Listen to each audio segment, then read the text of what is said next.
ഇന്നത്തെ റെസിപ്പി ഒരു ചിക്കൻ ബിരിയാണിയാണ്. 10 മിനിറ്റിന്റെ ഉള്ളിലായിട്ട് ചെയ്യാൻ പറ്റുന്ന ഒരു ചിക്കൻ ബിരിയാണിയാണ്. കുക്കറിലാണ് ചെയ്യുന്നത്. കുക്കർ വെച്ചു, അതിലേക്ക് വെളിച്ചെണ്ണ, സവാള, ഇഞ്ചി, വെളുത്തുള്ളി, പച്ചമുളക് ചതച്ചത് നന്നായിട്ട് വഴറ്റി, അതിലേക്ക് തക്കാളി ചേർത്ത് ഒന്നുകൂടെ വഴറ്റി, അതിലേക്ക് ഈ ചിക്കൻ കഴുകി പിഴിഞ്ഞെടുത്തതായിരിക്കണം. മല്ലിയില, പുതിനയില, garam masala powder, lime juice എല്ലാം ചേർത്തു.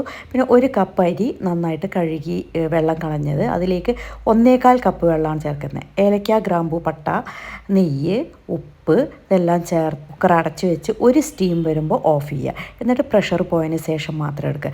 ചിക്കനിൽ വെള്ളം ഇറങ്ങി വരും. അതുകൊണ്ടാണ് നമ്മൾ 1 കപ്പ് റൈസിന് സാധാരണ കുക്കറിൽ ചെയ്യുമ്പോൾ 1.5 കപ്പ് വെള്ളമാണ്. അപ്പോൾ ഇത് ചിക്കനിൽ വെള്ളം വരുന്നുള്ളത് കൊണ്ട് മാത്രമാണ് 1/4 കപ്പ് ചേർക്കുന്നത്. എല്ലാ ബിരിയാണി ആയിരിക്കും നല്ല ഫ്ലേവർഫുൾ. കൂടുതൽ ക്വാണ്ടിറ്റി എടുക്കുമ്പോൾ ഇൻഗ്രീഡിയൻസ് ഇരട്ടി എടുത്താൽ മെത്തേഡ് സെയിം. നല്ല ചിക്കൻ ബിരിയാണി ആയിട്ടുണ്ട്. അരിയൊന്നും ഒന്നിനോട് പിടിക്കാതെ നിൽക്കുന്നുണ്ട്. നല്ല ഫ്ലേവർ വരുന്നുണ്ട്. ട്രൈ ചെയ്ത് നോക്കൂ കേട്ടോ.